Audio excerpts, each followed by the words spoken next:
In this video, I'll show you how to set up your Maxone drive with your Mac computer. And after doing so, I'll also show you how to use Time Machine with your Maxone drive so you can back up everything that is on your Mac. So let's get started right away. The first step is obviously to plug the drive in your Mac computer using the USB cable that is included inside of the box. Then we need to open an app called Disk Utility that is included in your Mac. You don't need to download anything. Go on the top right corner over here where you see all the icons and you should see a magnifying glass. Click on it. Then you'll need to type Disk Utility like this. And the first option should be this app over here. Click on it. There's many different options on the left side. Here you're going to see all the hard drive and SSD drive that are connected to your Mac computer. On the top over here where it says internal, this is the drive that is inside of your computer, the one that came with your computer. We don't want to touch any of these. What we need to look at is over here where it says external. In my case, I have multiple drives connected, but maybe in your case you only have one. What's important here is to find the hard drive you just connected. It could say SanDisk, Samsung, Seagate, or any of these. You should find the name in this list over here, and if you only have one drive connected, well, it will be easy, it will be the only one over here. What I want you to do is to click once on it to select it with your left click like this.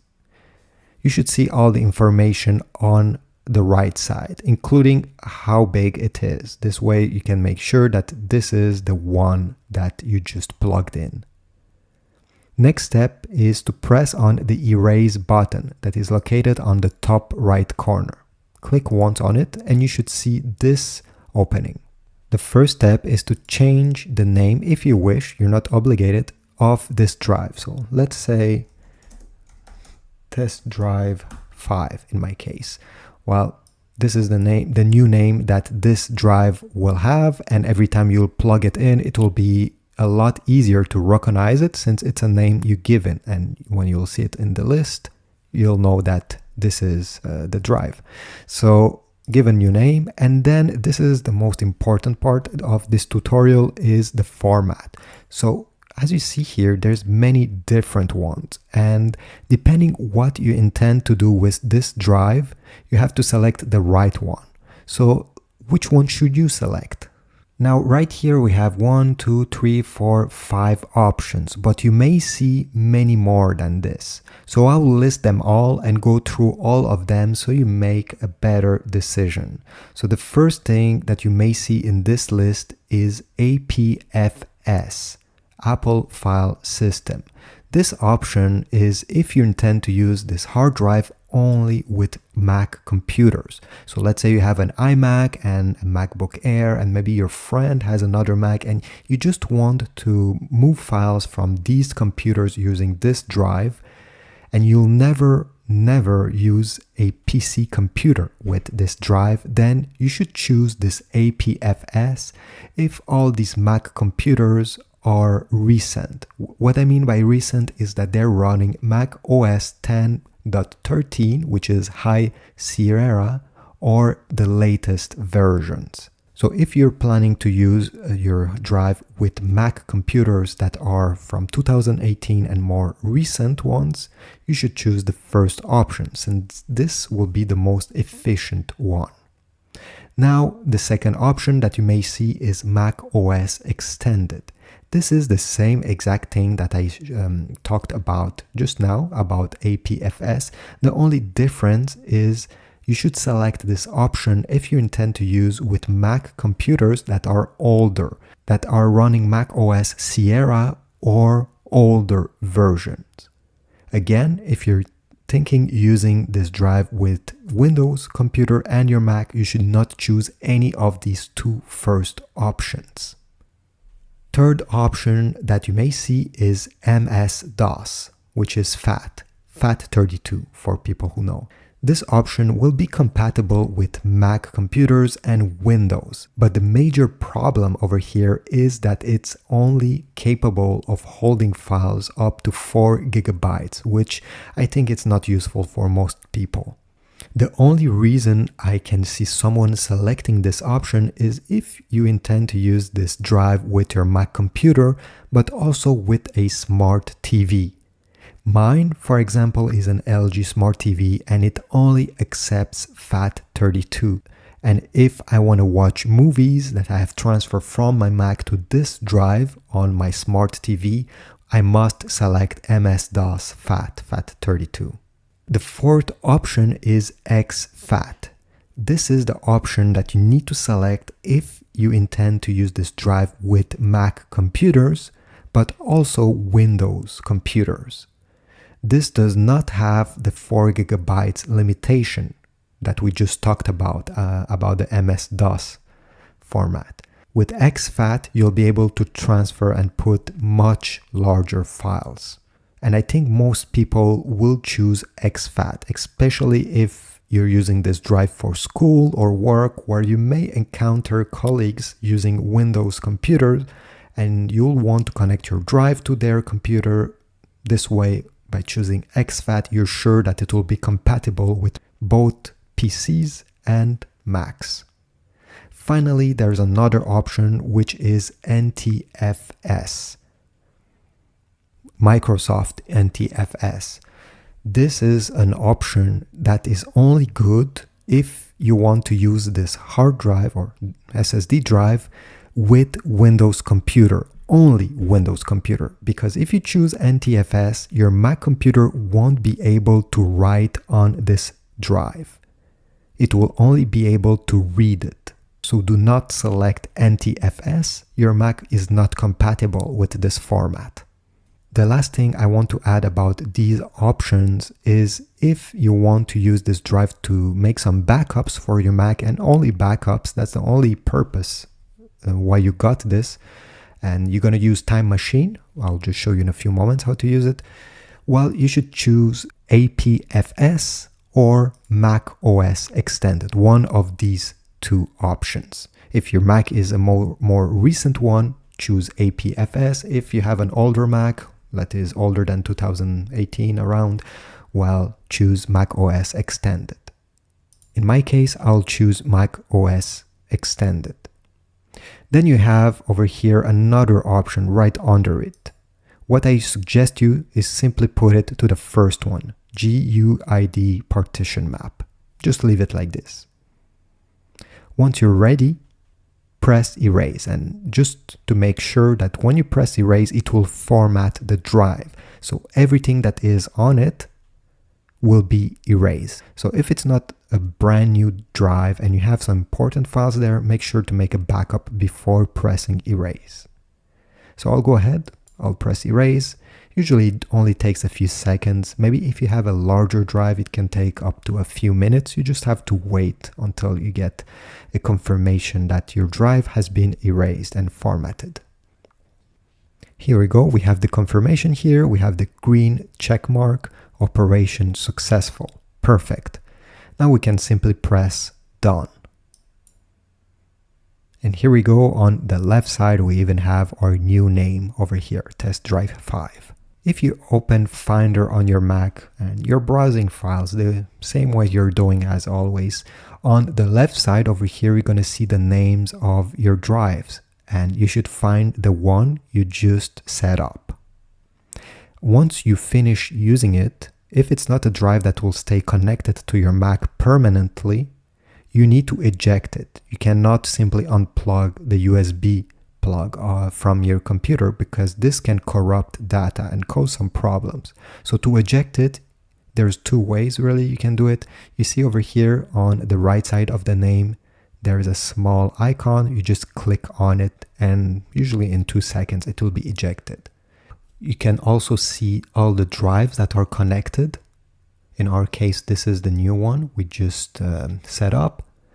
To eject it, you just have to throw it into the garbage bin. So click on it and drag it right down over here in the bar where you see this trash icon, where this is what they say above it. It will not delete the drive. All it does is eject it, and it will disappear, and now you can safely unplug it from your computer. If you did this by mistake and you want to reconnect it, well, simply plug it back. Let me do it. And under 2-3 seconds, you see it appeared again at the same spot. Now let's see how to do a backup using Time Machine. Alright, so now let me show you how to use Time Machine on this drive. So the first step is to go on the top left corner where you see the Mac logo. Click on it and then go down until you see System Settings. Tap on this. This menu will open up. If you have an older Mac, usually you'll have a bunch of icons in the middle. You should find Time Machine if you have an older Mac. Usually it's around here. If you have one of the newest one like this one, what you need to do is to go into General, and then from here you're gonna see Time Machine. Click on it. Perfect. Next step is to click on Add Backup Disk. In this list, you'll see all the external drives that are connected to your Mac. In this case, there's only one, so I'll select it. But if you have multiple ones, make sure you select the right one. Then press on Setup Disk. Here we have a few options. I suggest you keep Encrypt Backup. This way it will be password protected, and if somebody stole your drive with your backup, well, that person won't be able to access its content.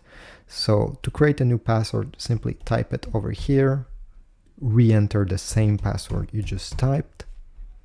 You can also give yourself a hint. Let's say you forgot this password. This is the hint you'll see. So let's say the birthday of, I don't know, my dog. You can write anything really.